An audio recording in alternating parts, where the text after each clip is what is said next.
This is Agronomy Moment. I'm Wendell Cohen.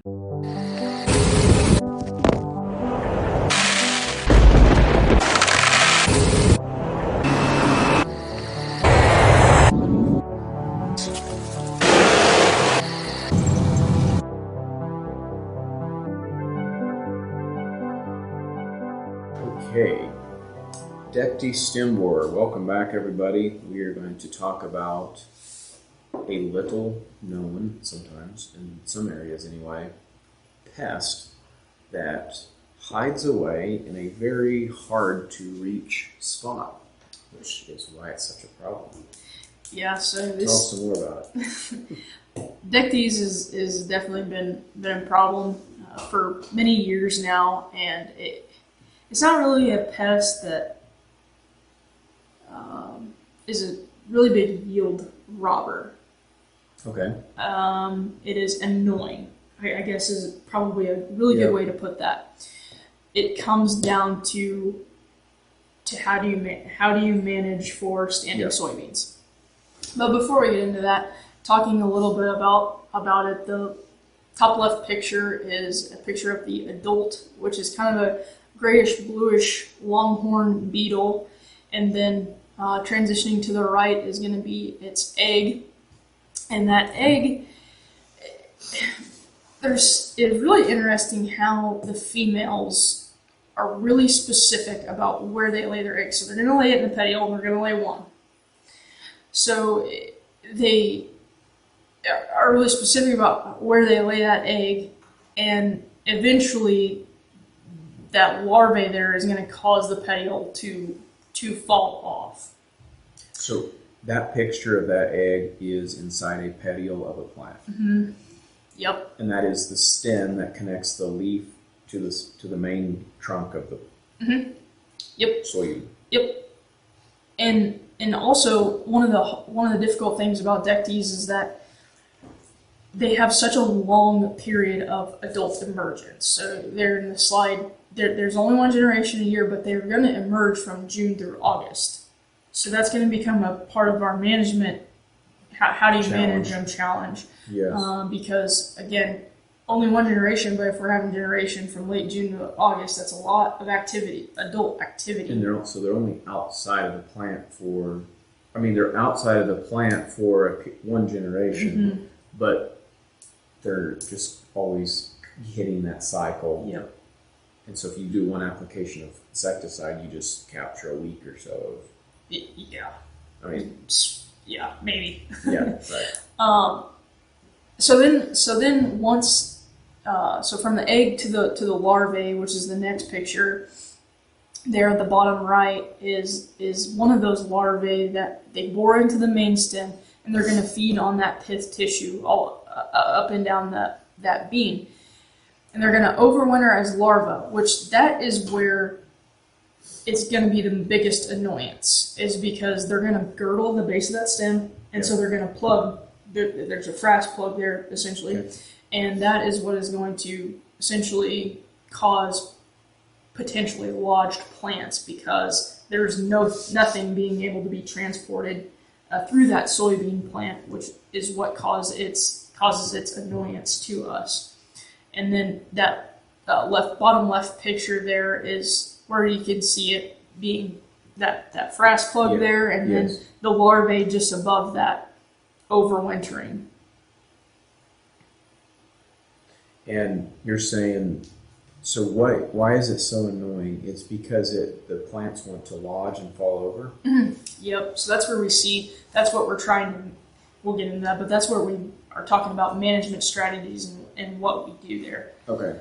I'm jumping the gun. Let's talk about what you're going to find when you first see them. So a telltale sign, or easy sign to look for whenever you're walking through your field or something, and you see one kind of broken off petiole, just like you'd see in the picture, kind of sticks out as just one trifoliate just wilting there, and that's going to be our telltale sign, because think about, okay, it's laying that in the petiole, it's boring into the base of the stem, or into this pith of the stem, and that's going to cause your petiole to eventually wilt. So You can also, as you're scouting, split the stem and tell if there's any sort of tunneling, and most likely you're going to find larvae as well. And this can be done from reproductive stages, if that's when they're there, to when the combine is about to go through the field. You can see that. Could you walk out in July and see larvae that's already went inside the stem of the plant?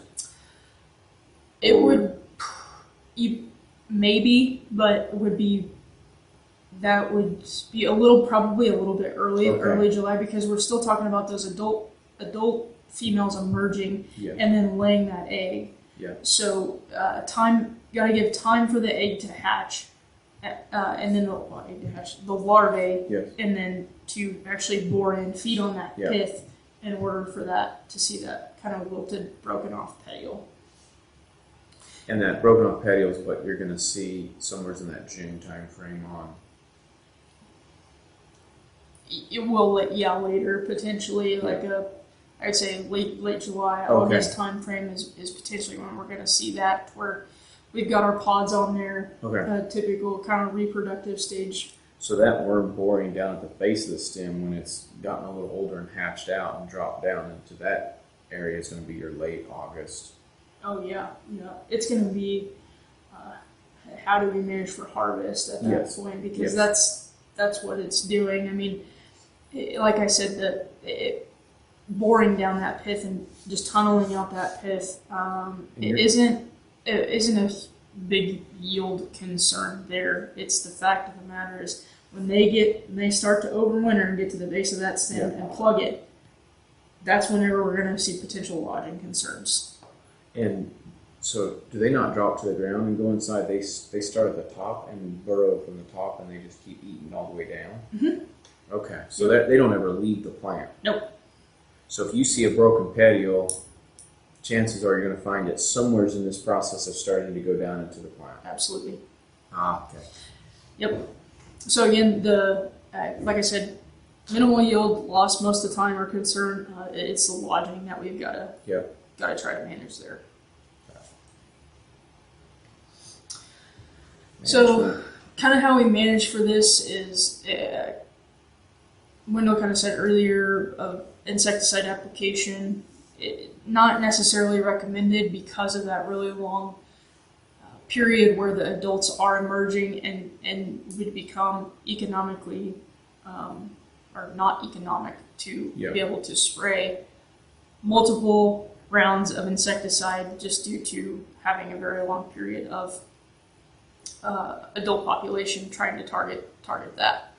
I'm going to save the bold one kind of for last. A low speed harvest. If you know you have that, that's being able to take your time going through the field, because if you do have large soybeans, obviously you can't just run your combine through there super quick. Yep. Tillage, it can help, but I'm not a big advocate of, especially in no-till situations where we might get a little bit of suppression, but it ultimately isn't going to reduce our population very much. And are they above ground or are they below ground by the time they go into winter, when they winter? They're technically still above ground because they're in the base of that stem. So the base of that stem, basically just right above soil surface, is where they're going to be inside of that stem. Could they ever pulverize the surface of the soil with like a mower, or just chop it all up? Oh, you might be able to, I guess. I don't know. Tillage isn't going to just fracture enough stems and open things up enough, I guess. Right. Is that what it's a suppression? You're going to disturb some, but not. Right, not as, you're going to get a little suppression, but other than that, not really the most effective way, I guess. Crop rotation helps. Trap crop, there's a study out there, I forget where it's from, but has a trap crop to planting sunflowers, because the females much prefer to lay their eggs in sunflowers. So you plant sunflowers on the roadsides? So if you planted sunflowers, it's one of the studies says that it reduced infestation to 5%. Really? So just kind of a fun little, I don't know, management practice there. I guess if you have problems and really willing to try it. Do they like pigweed or weeds of the cocklebur, ragweed, sunflowers. Yep. Right. And soybeans, of course. Yeah. But and then longer season varieties. How does that help? So whenever a soybean is start to physiologically progress, it's signaling to the larvae to get to the base of the plant. Okay. So if we have a little bit longer season of a variety, it's not going to be drying down as quick as, say, our shorter season variety, giving us potentially a little bit longer to get there, harvest it timely, compared to potentially a shorter season variety. So that's the thought behind the long season varieties there. And then the weed control of ragweed and cocklebur in your field, reduce ditches, things like that. Reduce the presence of them in the area. Mm-hmm. So how does that differ from the trap crop of sunflowers? If you plant sunflowers, you're going to get more. Yeah, you're going to get more, but that's where they're going to hit it instead of the beans. Yep. And growing at essentially the same time. And then, of course, a timely harvest. So that's the biggest management practice right now that we can do to getting beans harvested timely if we know we have an infestation. We can't control the weather. If we could, we probably wouldn't be sitting here. So if situations where if we get a rain that kicks us out of the field, that continues to where we have an infestation, may continue to compile on losses just because we can't get that field harvested timely like we need to. So those are just like rainfall events that can push us back, potentially make lodging worse, or are scenarios where I think of as any time keeping us out of the field. And specifically talking about the infestation of Dectes. So Dectes, first of all, is a little bit similar as far as a harvest management, similar to what we might go and look for. What's that called in corn? You get the stalk rots. Sometimes you can have a cannibalized stalk in corn, and you want to choose the fields that have the weakest stalk strength. So in soybeans, if you see these symptoms of this, these can be fields you're going to try to target early and make sure you're on time and they're on time. Yep. What about the Dectes Stem Borer as it relates to our weather patterns? I felt like here in Missouri, we have not seen it in our area until this last year. But it's been something that's been going on in Kansas for a long time in the dry areas. Is this any correlation to 2023 drought and heat and Dectes, or? Thinking about the areas and how they, I don't know as far as from a weather perspective if how we can tie all that together. Somebody a lot smarter than me would probably tell you, but I think about Southeast Kansas, Southwest Missouri, by and large being pretty heavy no-till areas. Okay. Which is, again, a little bit of a concern because that's where, if they're going to stay burrowed down in the base of that stem, then that's where, in those situations where we continue to have that no-till and that residue on top of the ground, even when we do rotate, we're still going to see probably higher pressures. Or areas, river bottoms, for example, where they're going to probably have a more intensive tillage presence or management system, might be a situation where those parts of the world probably wouldn't see big infestations.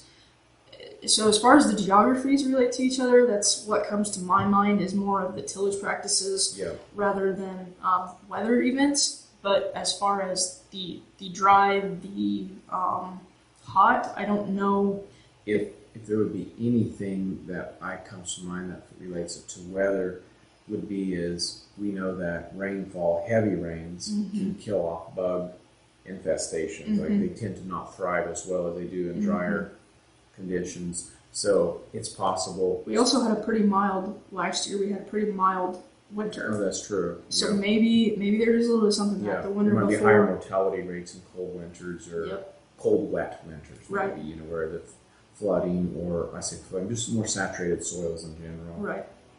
deteriorates stock matter and so on. So anyway, thanks for bringing this to us. I think if we did have it in our area this last year, this is something we need to be aware of, and as we move forward, so we're not caught off guard, and suddenly find that we should have been next year in 24, should have been harvesting maybe a week or two sooner, and chose that field there that had the issue. Yep. And so on. So anyway, anything else you want to add to wrap up before we go? Nope, I think that covers it. Thanks for joining us today. We'll see you guys next time. If you want alerts on what we are finding in the field, go to topagservices.com/signups to receive alert, or subscribe to our YouTube channel. It is our goal to bring you the most recent and advanced information possible. If you have any questions or feedback, feel free to reach out to us anytime. We also ask you that you give us a like and follow our channel wherever you listen to your podcasts or watch these videos. This ultimately helps us reach more people like you.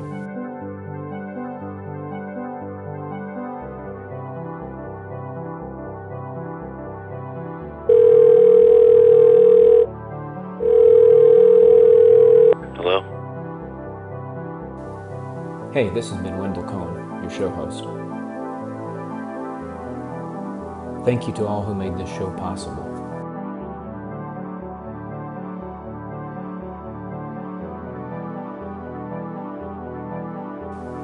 This show is over. See ya.